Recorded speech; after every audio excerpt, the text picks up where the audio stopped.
And I would love to be a part of this work and to collaborate with such outstanding artist and great person. Connection to life, you know, with the consequences of war. Go faster, I haven't got all day.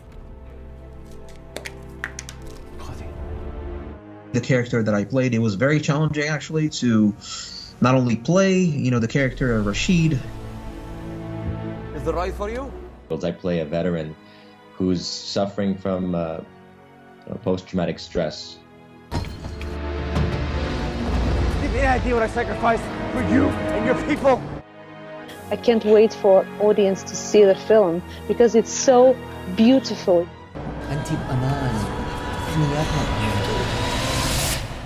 We must all stand before the judgment of the Lord.